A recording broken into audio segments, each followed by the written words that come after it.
IVM.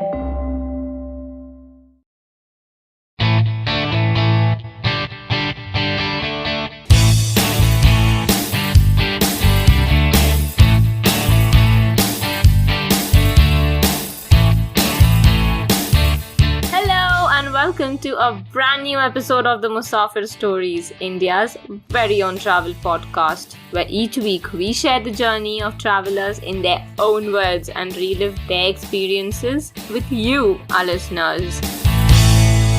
Hey guys, welcome to a brand new episode of the Musafir Stories. Hope you're all well and keeping safe. On the podcast today, we host Tushar Shukla, a traveler, a listener, and a very multi-talented personality in general, as we'll find out. Tushar is taking us to the heartland of India and sharing experiences from his solo trip there. So let's hop onto the episode and find out more. So with that introduction, we'd love to welcome Tushar Shukla, an avid listener and a traveler to the Musafir Stories. Hey Tushar, thank you so much for being on the Musafir Stories and welcome to the podcast. Hey, thanks, Saf. It has been a long time dream to talk to you.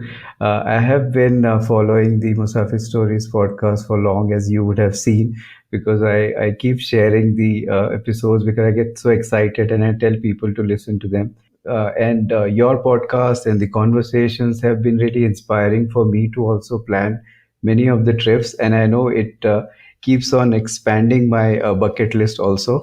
So thanks for all the wonderful episodes, and especially after COVID time, it has been really inspiring to sort of look up to what places one can visit. And what I find interesting was in each episode, even though we are within our daily routine of jobs and stuff and so on, but with each episode we get to travel to so many different places. And even if I have been to a place, with the conversation and the interesting things that come to light, I always feel like I have revisited that place or I need to revisit it. So thanks, Seth, for all the great content that you have been creating.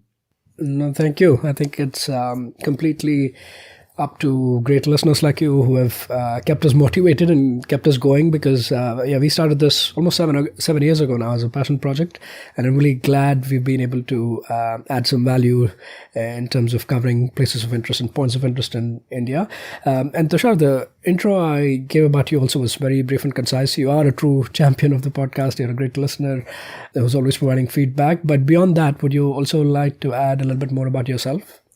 Sure, Saf. So I have been working in Bangalore in IT from the last 18 years.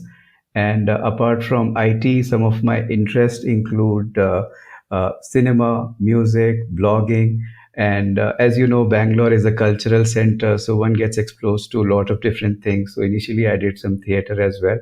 And over the years, I have been really passionate about blogging. So initially, I have done a lot of film reviewing and cinema. I also worked very briefly as an RJ for WorldSpace. And so currently, especially from the last 2 years, I have been working on a vlog. So it's like a YouTube channel where I review comic books. So I try to share the passion, especially for Indian comic books. Like over the last 1 year, I realized I have created a lot of content on that. And so I have a very active comic book connection. And apart from that, around 3 years back, I also wrote a non-fiction book on A.R. Rahman. That was around lockdown days. So after that, I have been trying to also work on a fiction book of sorts. So yeah, I know that's a lot, but that's how it goes, I guess. And yeah, travel and blogging is again another passion. So thanks. Yeah, truly multifaceted, right? I thought I was doing a few things, but yeah, just listening to you makes me wonder what I'm doing with the rest of my free time. We'll make sure to link a lot of these resources as well, be it your channel on YouTube or your Medium posts or your channel on Medium where you post most of your blogs, so that listeners can check out the content as well. And now, in terms of where you're taking us to today, usually, you've been a listener, so you get the idea of the podcast, right? So we try to focus on a place, sharing your experience as to why you went there, when you went there, how you got there, things you did, etc. So, with that in mind, where do you want to take us to today, Tushar?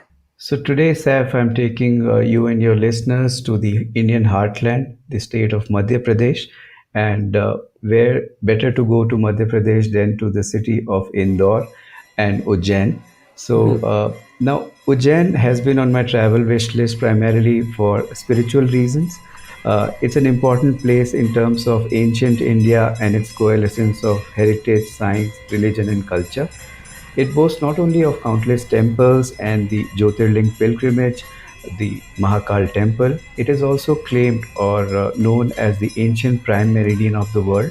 So it is actually the intersection of where the prime meridian was, which is currently in Greenwich, and intersection of that and the Tropic of Cancer. So according to beliefs or according to some of the science theories, the Tropic of Cancer used to pass through Ujjain.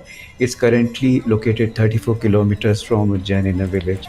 So that's a science connection. And then also it has a lot of significance in Hindu religion, in spirituality, in mythology, to be known as the city where Lord Shiva resides. So there is a lot of worshipping, lot of celebration of Lord Shiva and his ideologies. And in if you step away from the religious context, it is also a place that gives you a lot of positive vibrations. And I'm saying this because I always wanted to go and experience it. And when I actually went to Ujjain, one can almost feel that kind of positive energy center and positive vibrations. And there is also a theory that the Mahakal temple or Mahakaleshwar is also known as the navel of the earth. So I know if we start discussing, these theories, then it might take long, but that was just a kind of an introduction in terms of what my fascination with Ujjain to be on my itinerary was. Other part was Indore. So Indore, as we have been hearing about it, Indore has been winning the Smart City Index award for a couple of years now. It is known to Yeah. be one of the cleanest cities that has a growing infrastructure. And it is always fascinating how we always hear about something and when we actually go and experience it ourselves. And this always happens when we travel, because when we speak to the locals, the kind of energy that they have, it really surprises you, and that's something that one only experiences when they travel. So I was in this auto ride. I was going back to the airport towards the end of my journey, and the auto driver was like an ambassador of the city of Indore itself, and he was very fond and he was very confidently talking how Indore has two parts, like a modern city where things can come up like industry and IT and so on. And it has the other side where they have these palaces, they have these street food places, and so on. So, to sum up, Ujjain being the spiritual part and Indore being the street food and the smart city, this was my fascination with planning this trip. Yeah, absolutely. There's a lot of different things to explore, and also very contrasting things, right? Like you mentioned, between Ujjain and Indore.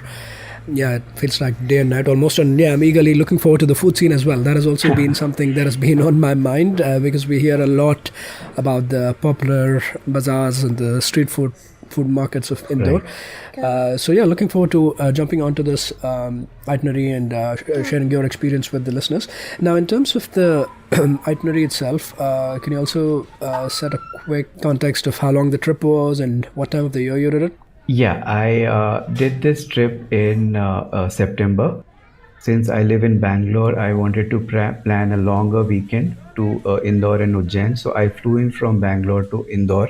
What I did was I did a night flight so that I get full days for the trip myself. So I land at Indore in the morning on a Friday, and I keep Friday aside for complete Indore. And Saturday morning I take a short bus ride to Ujjain. I explore Ujjain, and on Sunday I come back to Indore and take a flight back. So pretty tight trip, but this is how I planned, and this was essentially my primer or beginning into the wonderful state of Madhya Pradesh. So what I did was I looked up some Airbnbs. I wanted to get the feel of the neighborhoods, and I luckily I found some very nice places to stay at, and also found some really nice local auto drivers to take me around the cities. Now the best time to visit Indore, because it gets really hot, as you can imagine, in Madhya Pradesh, the central part of India. So the best time to visit is October to March. The airport that connects you to these cities is Indore Airport or the Devi Ahilya by Airport. Now, if you're traveling by train, Ujjain will be also a very good bet, because Ujjain Junction is quite famous and it's well connected to many Indian cities. Another point about Ujjain is that since there is a lot of religion and spiritual tourism that happens, it can get really crowded.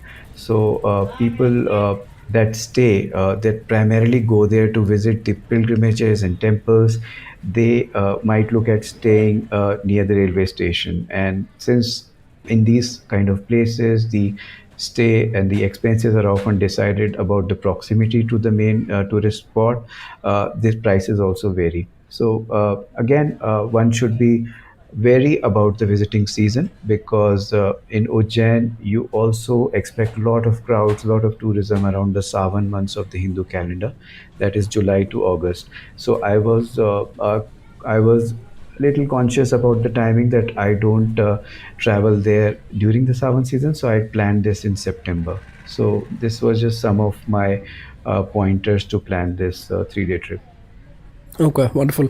And going by what you are saying, it also looks to be a very accessible city or town, right? Yeah. Connected well via both airways as well as train connectivity. And obviously, if somebody wants to drive in there too, it's definitely very, very accessible. Now, let's jump into the conversation. I completely understand that this is, like you mentioned earlier on, a primer into MP and MP travel, right? Depending on your tastes and how long you'd like to spend, it could easily be like an extended weekend like this, or a full week itinerary if somebody would like to Definitely. make this or one of these places as their base and explore it. Yeah, eagerly looking forward to seeing how your trip was here, given that this was an extended weekend itinerary. Do you want to jump into some of the experiences and how you went about them, Tushar? Sure. So I reached Indore at around 11 a.m. On the Friday and proceeded to my Airbnb in a local auto. And interestingly, while I was chatting with the auto driver, he was telling me about the city. So what happened in my favor was the driver agreed to be my guide for the day as well.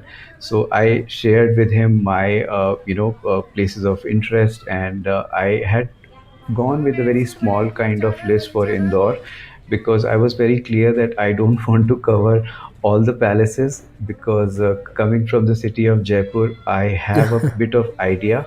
So how I started my trip was with the Ganesh temple, which is called the Khajrana Ganeshji temple.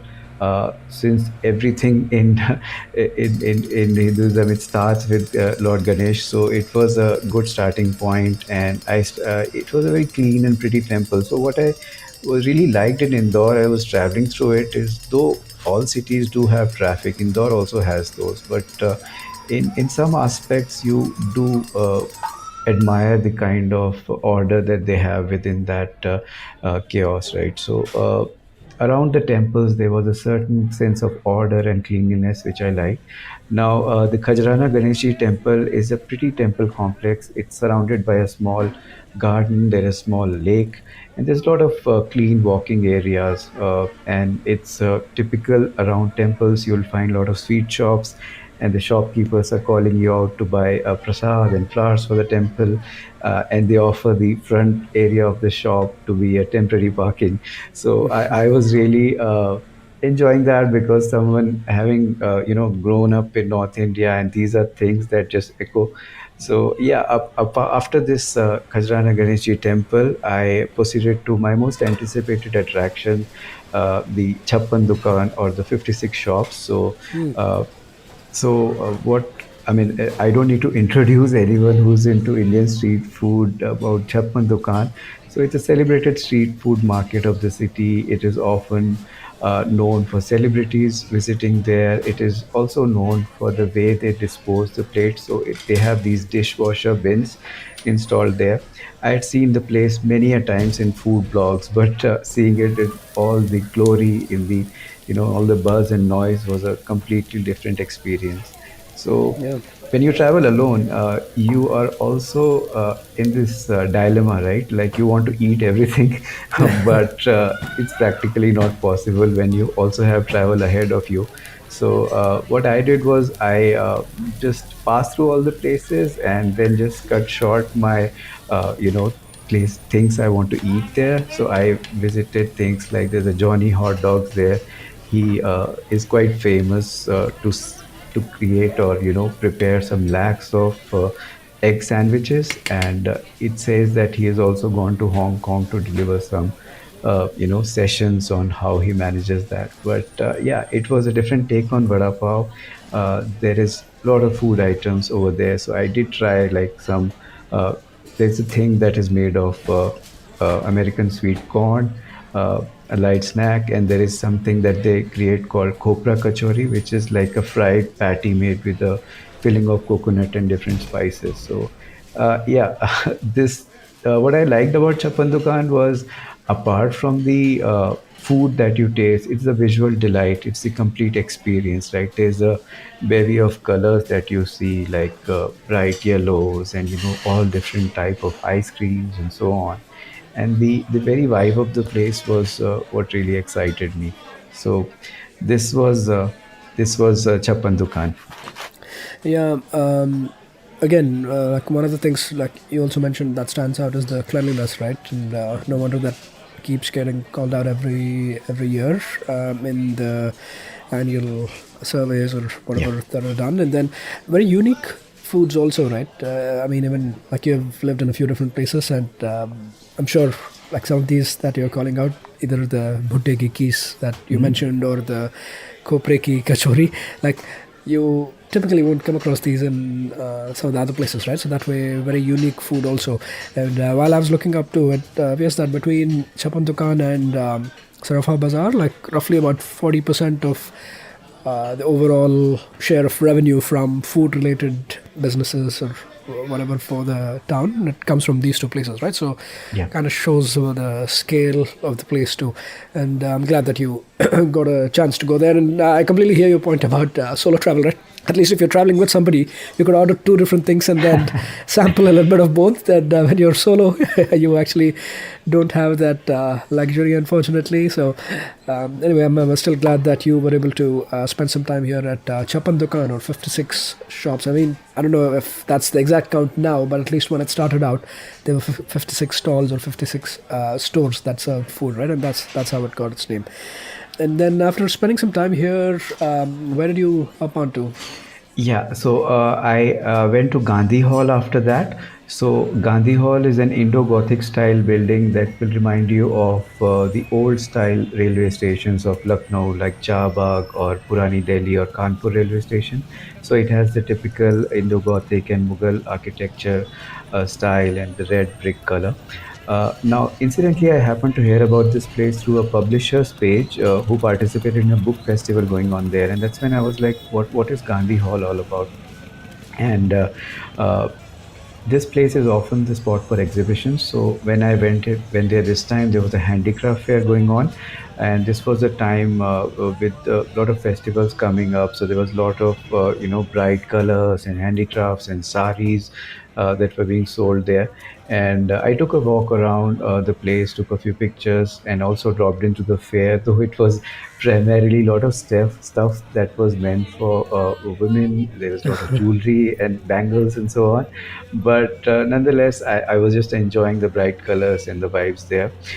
Now, what also interested me more was the royal touch that this structure and the building exhibited. So there's a grand hall inside. There's a huge stage, and there's stained glass windows, ornate window panels, and doors, frames, and artistry on the ceilings and the walls. So it's really fascinating that an old structure like that can be a living, kind of a venue to things like exhibitions, and it's a very thriving kind of culture that you see, and that's what excites me about small town India.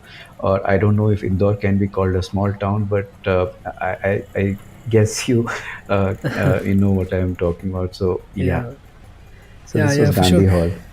Yeah, and for me, I think the clock tower, right, of the Yeah. Gandhi Hall, that also stood out. Like you mentioned, in that very typical, I don't know, they call it whatever, the neo-Gothic style, or so. That way, it was beautiful to look at too. And I'm glad that you got a chance to make a quick pit stop here. And there's no dearth of royal palaces and all of that, right? The Yeah. place has had its share of kings and dynasties that have ruled here. So a lot of such heritage buildings are allowed, and it's good to hear that in terms of upkeep too, a lot of these are fairly well maintained. And after making a stop here at Gandhi Hall, what was on the agenda next? So from here, I went to Lalbagh Palace. Lalbagh Palace, and each of these places, right? Like it might sound like there is Rajwada Palace, Lalbagh, and so on, but each of these places packs in so much, distinct quality to them. The way their structures are, the way the entire things that they house within those museums is just fascinating. So the Lalbagh Palace, it houses precious artifacts from the past, and there is royal collections that are showcased here, and the complete setup is modeled after Buckingham Palace. It has beautiful architecture. It is also surrounded by very spacious lawns. So I don't know what is it about palaces that are surrounded by these sprawling lawns that just calls out to me. So it brings in this old world charm, but there's also, the thing about it being so spaced out. It's not really, congested. Like sometimes when you visit, tourist places or even these forts and palaces in Rajasthan or other Indian states, you hear a lot about a place, but when you visit there, there's like long queue, and then Right. you're facing the heat, and it gets like a little challenging. But with Lal Bagh Palace, there was nothing like that, because the lawns provide you that cool kind of envelope. When you step in, obviously the dining halls and the royal kind of offices, it's just so fascinating. And I just looked at those, took a few pictures, and obviously we have to move on. So yeah, I spent some time there, admired the kind of scenery, the kind of rose plantation there, and yeah, left from Lal Bagh Palace. Okay, wonderful. Again, like given your packed schedule, some of these have been like touch and go type of experiences. But if somebody wants to spend a while, it can easily be like a 3 4 hour type of excursion in each of these places, right? Given the amount of things they have, some of them might even have like little museums within the structures. So yeah, depending on what your preferences and what your taste is, you could easily extend these into longer trips. And after Lal Bagh Palace, is it time for a quick snack yet, or are you still do you still have a few places to cover off? Yeah, so after that, I took a quick snack. It was nothing like a, planned kind of thing. I just wanted to try some street food. So I just stopped over for some poha, because the great part about Indore is you get poha all times of the day. Yeah. So I caught a quick snack of poha, jalebi, and chai, and then I was ready for another palace. But I was conscious that I don't want to spend all day, in palaces. So the Yeah. next stop I planned was Rajwada Palace. So this is actually right in the middle of the old city. So what I was also wanting to do in this trip was, I have heard a lot about these chhatris. So chhatris are essentially the tombs of erstwhile kings and queens, and typically they are not placed that you would find on the itinerary or suggested kind of places, because this is something that is just within the structures of the city. So if there is a old kind of city plan and there is a market starting, there would be a chhatri somewhere in the middle, just along the road. And this is similar to how we find the darwazas in old Delhi. So I wanted to visit a chhatri, and I did, and I was really fascinated with it. It was Krishna temple Chhatri, and just like a lot of beautiful architecture right in the middle of the bustling city. And this was just close to Rajwada Palace. And Rajwada Palace is a famous image that pops up anytime you look up Indore. So Right. it's again a beautiful palace which is huge, not in spread only, but also in the rarity and quality of artifacts of heritage that it carefully preserves. So as you enter, there is a temple in the center, and there is a courtyard which is very beautifully structured. So there's a lot of peace, which was very surprising, because outside you have these noisy streets, like a lot of auto rickshaws and old rickshaws passing by, people doing shopping, and as soon as you enter Rajwada Palace, you feel this immense sense of peace and calm. So that was quite fascinating. And so on the ground floor, you have this courtyard kind of an area, and as you go up, you will find the typical museums where there's miniatures of different palaces, the artifact of the royal lineage, and as the name suggests, Rajwada, it tells you the story of kings and the generations that have ruled, and it also houses some really rare artifacts. But obviously, since you're pressed for time, I could not explore it too much detail, but I could definitely have it on my list of further visits to Indore. Yeah, yeah, for sure. And again, like we touched at the beginning, right? No dearth of historical structures given the different dynasties that ruled here. And primarily, at least in this part of the city, there is a significant influence of the Marathas that you could Yeah. come across, right? The Holkars ruled here for a long time. So there's definitely that influence that comes across, be it in the architecture or even be it in the food, right? Like you mentioned Right. earlier about poha and jalebi. And even I was very confused as to what sort of a combination is this between flattened rice and then you have jalebi, which is Sweet. like very sweet, right? Yeah, apparently it looks like it's Maratha part of the influences on obviously the poha, and then the more Mughal influences jalebis, right? So that way, like a lot of unique influences too that you come across, and I'm sure it's the same with the architecture too, especially with some of the structures that came later on having pretty significant British influence as well. Having spent some time here at Rajwada Palace, what was next on the list of things to cover off? Interesting that you mentioned the coming together of cultures, because Indore, as with all the cities that have come up like this, with a lot of wealth coming in from different areas, Indore was also a big center of trade, and that's why you have the Sarafa Bazaar, which is the jewelry market, right? So there is also some Marwari kind of influence. There's also Jains, and as I was going further from Rajwada Palace, the last spot in my kind of this afternoon plan was Kaanch Mahal. Now, Kaanch Mahal is as the name suggests, is a palace of glass, and I thought it will be something, with some kind of glass used. But I was so surprised because the entire place is made of glass, right? So it's all mirror work. Even the floor is, made of glass tiled artworks. And first, I was so scared to even step inside. Obviously, you can't, take your shoes, but I was just scared to just step and walk inside, those mirrored floors. And it was just so fascinating. And I was reminded of Sheesh Mahal, Right. yeah, in Rajasthan. And this was something completely, out of my expectations. So Kaanch Mahal was not something I spent a long time there, because it's just a small structure. But then one must admire the kind of artistry and, the kind of precision and the hard work that must go into first making such a place and then maintaining it. So that was Kaanch Mahal, and with that I had covered my decent share of palaces, and I headed back to my room for a afternoon nap. Yeah.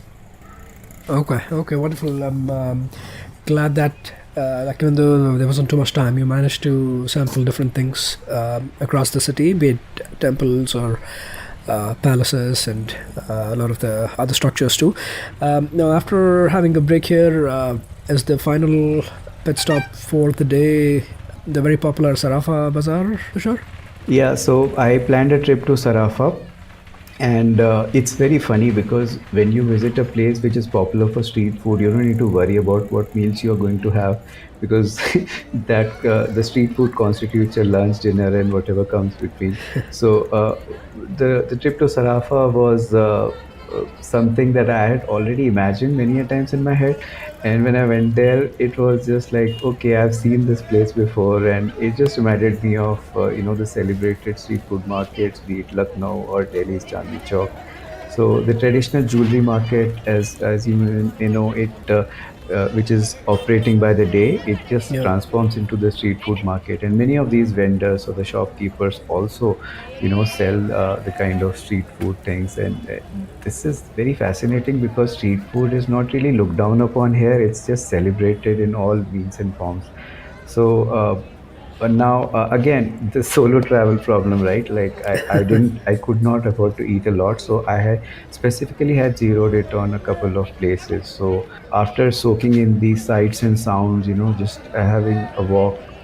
So there's not many streets to cover. There's just two or three, and you can easily walk down the whole area in 30-40 minutes. And after that, I started trying out things. So there is a Joshi flying dahi vada that is quite famous there, Yeah. and it's an old place that has been featured, and all the celebrities and food kind of famous chefs have gone there. So that's where I went, and what I liked about Joshi ji was he was so warm, and one expects that when you go to such places it will be crowded, and if you're especially traveling alone. But the owner was so warm and smiling, and despite the crowds, he attended to me, and I was really happy. And obviously, the food itself, it really, as they say, it was worth the hype, because Yeah. the kind of mix of sweet and salt, and the spices. It was really great, and I've had many dahi vadas in my life, but this was something new, and I then came to know that why it's so famous.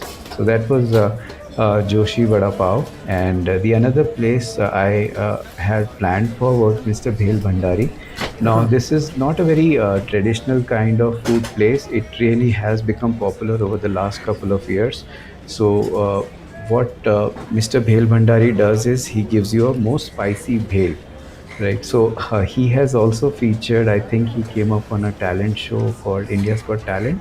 So I have seen many of his videos and vlogs and so on. And while I went there, it was relatively empty, but he was very happy to meet me. And then he was talking about Bangalore, and I was not prepared for such a conversation because I went to try a spicy bhel, and I Yeah. asked him about like how did he come up with this. So he used to say that he used to typically sell the bhel puri, right? And everyone used to say that, and I don't know, he makes it very humorous kind of his account, and for the inception of his idea. So he was saying that everyone used to boast to their friends that I can eat spicy, and then they used to say, can you make it a little more spicy? So then he had had enough of it, and then he came up with these levels. Like I think in the states, or in the abroad countries, whenever you see Indian restaurants, they have that spice level index. So maybe he got the inspiration from there. But he basically keeps it like 110 volt, 220, and 440 volts, and all that. So obviously, my family had warned me not to go, you know, to some crazy levels. So I tried the basic, and that was enough for me. It was too spicy. And yeah, I mean, the last thing if you want to have at night is a spicy, plate of bale, then all fours to you.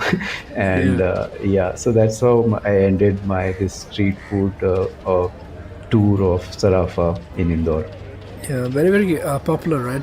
There's no dearth of videos you'll find on YouTube if you just type up. Sarafabas are very, very popular. And for me personally, I haven't been to Indore, but it reminded me of a trip I made to Ahmedabad, right? They also have very similar, I don't know which one came first, but basically that is also, I can't remember if it's a jewelry market, but some sort of a market during the day, and during the night it's completely transformed, and a lot of stalls around, and the place is buzzing really, and goes on till, I don't know, like 2 in the morning or whatever. So yeah, if you're here, definitely I think the best way to visit such places would be in a group, right? That way you Yeah. can try a lot of things.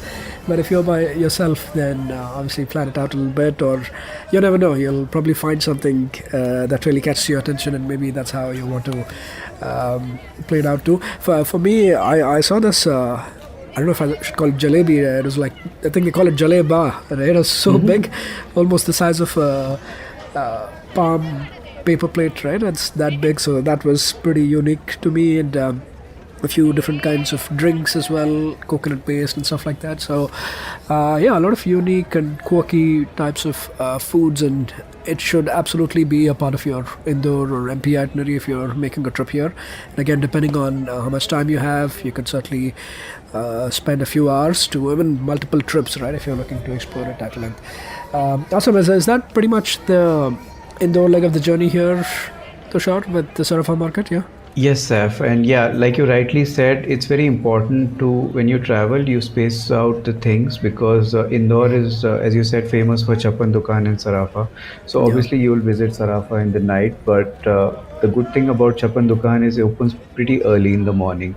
So the ideal thing to do would be, to space out the two because you're going to have a lot of food and you're going to get tempted a lot. So yeah, if you go in a group, you can really plan your day in a very nice way. Yeah, I really feel for you that you had to do this solo, but hopefully there's a second time, and I Definitely. mean by yourself or with a group, you could travel here. Now, yeah, let's hop on to Ujjain. I'm really looking forward to this, just based on your descriptions and the introduction you gave. Why don't you tell us a little bit more about your time there and how you decided to split it up? Definitely. So I went to Ujjain in a local bus, though after, so what I did was I plan a lot. Sometimes I tend to overplan trips also. So I had pre-booked a bus. But after landing at Indore, I realized that you can also hire a bike because there's not much distance. It just takes you an hour Right. from Indore to Ujjain. But nonetheless, I took the local bus and I landed at Ujjain in a very quiet neighborhood at an Airbnb. So, on my bike, I headed out to the main spot of Ujjain, that is the Mahakaleshwar temple. Now, as the listeners might have known, the Mahakaleshwar or the Mahakal corridor was built or completely renovates the temple complex. It happened, I think, last year around Right. May in 2022. And so just give some kind of a background towards the Mahakaleshwar or what's the significance is the Mahakaleshwar Jyotirling is the only south-facing Jyotirling out of the 12 total Jyotirlings. So dedicated to Lord Shiva, who is known to give darshan in form of Mahakaal to devotees here. So there's a lot of fascinating stories around Mahakaal or the Lord of Time, and like I was speaking in the initial part about Ujjain being the navel of the earth, or the intersection of Tropic of Cancer and the prime meridian. There is an aspect of science around it. There is an aspect of religion, and there's aspect of the dark mystery and the theories that come up. So it has often been explored through books and films. And recently, the film OMG 2, Yeah. starring Akshay Kumar. It was actually shot in Ujjain, and I didn't happen to see the film before this trip, but when I came back and saw it, it was just so nice because if you travel somewhere, you see that in a Bollywood film, there's nothing like it. So Yeah, for sure. really enjoyed, and obviously it's a little you know. Louder in the movie in terms of things, but I think it really reminded me of this recent travel that I did. So yeah, it has I think been covered in some other books and movies as well. Some fascinating stories about Ujjain is that no king or authoritative figure can stay there overnight because Yeah. ever since King Vikramaditya, so Ujjain has historical connections to King Asoka, to the poet Kalidasa, to King Vikramaditya, and because Mahakal, or the form of Lord Shiva here, is known as King of Kings, like Kalon ke Uh-huh. Kal. So these are some of the stories around Ujjain. And as you enter the Mahakal corridor, you can there's a lot of since it's a new structure or a new complex, there's a lot of places to easily park your vehicles and then take a good walk. And there's a lot of statues installed there in the corridor, which is essentially a huge open area. There is drinking water spots, there is places to sit. And what I liked here was the logistics, because this is a very popular Jyotirling, but the entire time that it takes to visit is just 30 to 40 minutes on even like afternoon, busy afternoon. So I was able to be done with the darshan and the complete visit in around like 40 minutes. And this is what I liked. And now it also depends, like I said, around the time of the year that you visited. Right. Sometimes the Garbhagriha is closed for darshan. In my visit, it was closed too, but the crawling queue can get a view of the sanctum sanctorum. Another thing that is nice here, that the puja is live streamed on screens at various spots inside the complex. Uh, Now, the Mahakal temple is also famous for the Bhasma Aarti that happens at 4 a.m. and it has a special significance in devotees. Again, if you're planning a trip to Ujjain, definitely read up a lot about it, because when you are within your visiting these places, there might be too much knowledge that you might be need to absorb. But a little bit of research and reading about these things can make you get a lot of your 1 day trip here, or 1 or 2 day trip. Yeah, yeah, for sure. I mean, especially to that doing some reading up part, right? Do you also want to touch upon some of the other temples in the vicinity you Yeah. might have made stops at? Yeah, so I was given a long list, but due to the shortage of time, and it also because I need to commute in a bike, I Right. try to cover 3 4 temples. So there is a very famous Harsiddhi Mata temple that is again a Shakti Peeth. It's temple of Sati, and it has a significance as we know about the Shakti Peeths. But what's really fascinating about Harsiddhi Mata is outside they have this huge pillar of diyas, and it's lit every evening. So if you're planning to visit the Harsiddhi Mata temple, do try to visit in the evening as well. I visited Chawkhamba temple, the temple of 24 pillars. I definitely wanted to visit Kaal Bhairav temple, so I did that. Now there is a few temples that are towards the outskirts of Ujjain, so you do need to drive a little bit.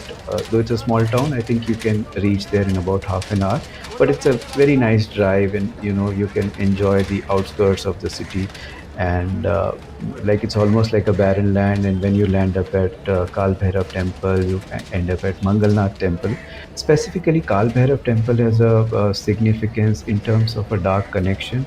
So this is the temple of Shiva's devotee. And the interesting thing here was, as a prasad, there is whiskey offered here, because in Hinduism there is concept of 3 types of food.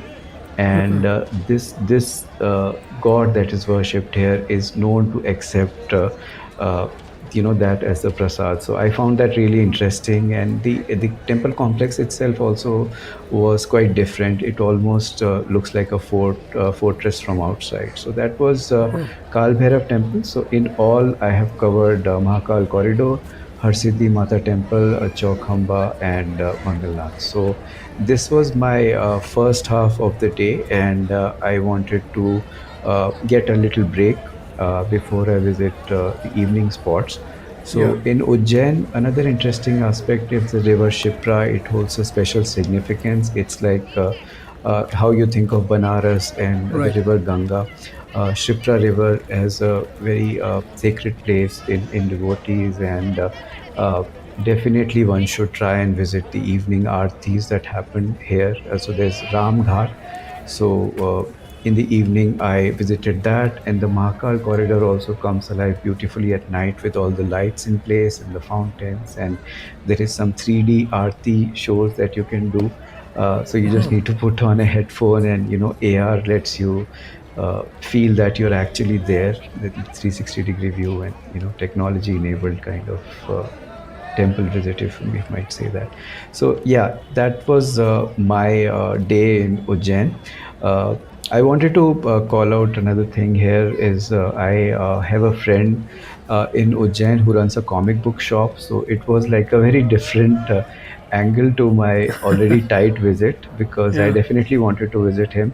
And it's always nice meeting someone local, right? So he told me fascinating tales of how Mahakaal corridor came up, and how he is a firm believer in the spiritual side of it. It was really fascinating because when you are just a tourist, right, you fly into a city, you hire a taxi or a cab or an auto, and you try to visit all the places, look up Google and so on, and then you meet someone local who is an acquaintance, and then he or she tells you their personal connection. So it really makes you derive a lot of value from that travel. Yeah, yeah, for sure. And also, a lot of times you'll be surprised, right? The view you have looking at a place through your lens as an outsider or somebody who's visiting versus the perspective a local brings in, right, to a place. It could like be maybe overlapping a little bit, but sometimes it could be really diametrically opposite. So I enjoy that bit too, hearing from locals, because yeah, they can give you some fascinating insights about places in a city. And just to revisit the earlier part you mentioned about the Kaal Bhairav temple, right? That was also like fairly unique about alcohol or whiskey being offered as offering to the deity, right? I can't remember if it was this or one of the other temples, but they have a significant like a tantric connection Yeah. also, right? Tushar, and just reminded me of a conversation we had on the Kamakhya temple in Guwahati. We did an episode sometime back, and that like this is also one of the centers of tantric worship, and like you mentioned, alcohol and meat and fish, etc. Like all of those things being a part of the offering, which you usually don't see or associate to offerings in most other temples in India, right? So Right. again, very different from that perspective as well. Yeah, yeah. Just to add, Kaal Bhairav temple, I have read a bit. So in Banaras also there's a Kaal Bhairav temple, and obviously every place that the temple, and it's fascinating how in India there is different forms of Lord Shiva that are worshipped, right? Like Dakshineshwar or Bholenath or Mahakaal, as in the case of Ujjain. And the Kaal Bhairav temple is, you might require a separate episode on it because it's known to be a portal for dark energies, and it's connected to, the connection of death and Yamraj and uh, the tantric forces. And another interesting factor about how I was talking about the offerings is that in Hinduism there is concept of sattvic, rajasic, and tamasic. And I think that's how, though I'm not an expert, I think that's how the two are connected. Like you were saying, about how the offerings change at these places. Another thing I remembered about Mahakal is the another kind of story around how the Jyotirling came to be. So there was a fight between Lord Brahma and Lord Vishnu about who's the creator of the world, and there was this Agni Stamp, that is an infinite fire from heaven to deep down below, that was just a continuous form of light. And what Lord Brahma did was he took the Hansa form and tried to climb on top of the fire. Lord Vishnu took the Varaha avatar and tried to go at the bottom, and it just continued infinitely, and out of the fire appear Mahadeva, or the Lord Shiva. And this is how the Jyotirling came to be. So again, Jyotirling and Shakti Peeths are a very interesting concept. It's just so fascinating, right? Yeah. Again, like you mentioned, I think the stories and the backstories are what make these visits like extra special, right? But I'm glad that even though this was like a packed itinerary, you were able to visit some of the important spots, and I'm sure your friend helped out a little bit too in terms of tailoring this or customizing this itinerary for you, Tushar, Definitely, or was it? definitely. Okay. Yeah. My friend also graciously hosted a lunch for me, and Ujjain is famous for its namkeens and Right. sev also, right? So there is a Indori sev and there's a Ujjaini sev.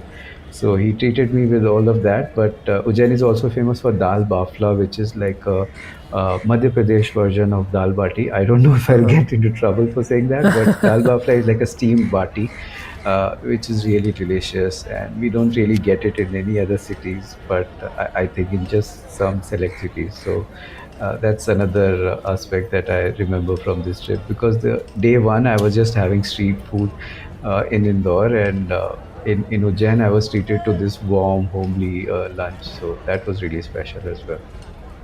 Okay, that's great. And this was pretty much end of day, I'm assuming, right? Yeah. After this, you probably took a quick break. And uh, how was the third day, like the last day of the weekend? You're planning to head back now towards Indore, or what is the plan?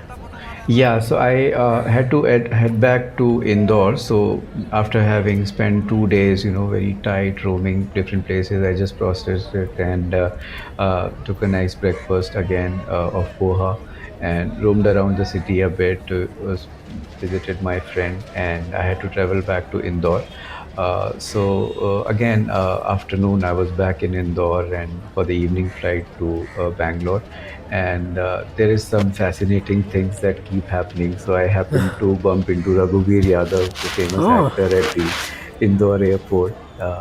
He had interestingly come there to conduct a film acting class. So then I came to know that he hails from Jabalpur, another city in Madhya Pradesh.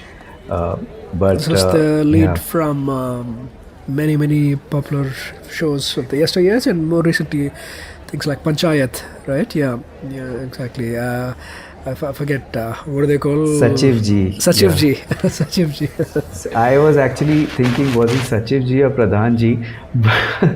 But he was such a nice presence. I think I addressed him as Sachiv ji or Pradhan ji, and he was like, Dhanyavad. And he had that typical smile, and it's really nice when you bump into celebrities and they don't like shout at you or something. Yeah, no, good to know that he was also from MP, like you mentioned, right? I didn't know that. So, yeah, glad that you had a little icing on top of the cake, or cherry on top of the cake, with this little fun encounter with Raghuveer Yadav as well. Now, in terms of other places in the vicinity, right? Again, like we touched upon earlier, this could easily be like a extended itinerary if one wants to. Were there any spots that you'd like to mention to the audience, to the listeners, in terms of someone looking for an extended itinerary of the place? Because also sometimes, because you're maybe coming from like down south or whatever, you may want to have an extended itineraries to such places because of the likelihood of maybe not making a visit there again for a while, right? So in scenarios like that, what other places would you recommend one checks out? Sure. Now, Madhya Pradesh, as it is full of places, right? And it's Yeah. just the sprawl is huge, right? You can go to Sanchi, you can go to Mandu, right? So Orcha, and I'm sure I have heard many of these places in some of your episodes also. Yeah. But if you are visiting, right, like for a 3 day or a 4 day period, you must, if you are interested in Jyotirlingas. The second Jyotirlinga situated right in Madhya Pradesh. It's in the Khandwa district. It's Omkareshwar.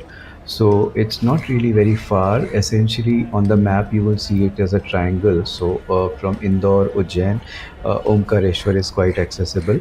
So this is located in Mandhata, which is a river island, and the island itself is in the shape of Om, flanked by the Narmada River. So you can plan a visit to Omkareshwar. There is two temples there. So another temple here is of Mamaleshwar, and it's a very ancient temple that you would be reminded of the classic architectures of ancient India. So again, this is known as the Immortal Lord of the Immortals or Devas. It's located on the southern bank of Narmada River. So I would say if you have another day, you could go to Omkareshwar Island.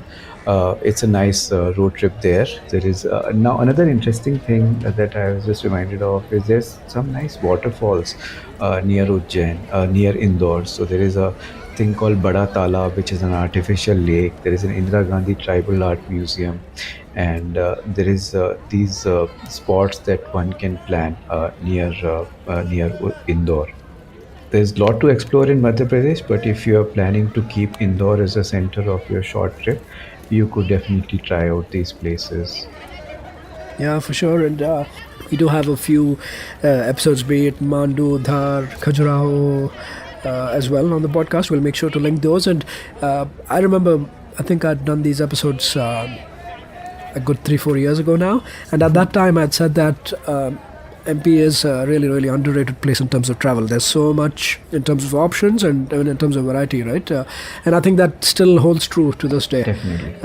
So I'm glad that we were able to cover off a couple more iconic places within MP in Indore and Ujjain, and again, like even Bhopal for that matter, right? Yeah, Bhopal, that has a Gwalior. very different feel to it. Gwalior is also very, I mean, I don't need to say that because it's associated with Hindustani classical music, gharanas, the birthplace of Tansen. There's a classical music fest that gets organized every winter. So I think these are the main cities, right? The centers: Bhopal, Indore, Ujjain, Gwalior. And then there is, like you said, all the different sites: Pachmadi, Orcha, Bundela. The list is endless, Mandu. Yeah, absolutely. So thank you so much, Tushar, for taking us through such a wonderful and visual itinerary through Indore and Ujjain and helping cover off some of the important spots. And again, like you mentioned, depending on your taste and your time on hand, it could easily be stretched into a week-long itinerary or even more if one prefers it that way.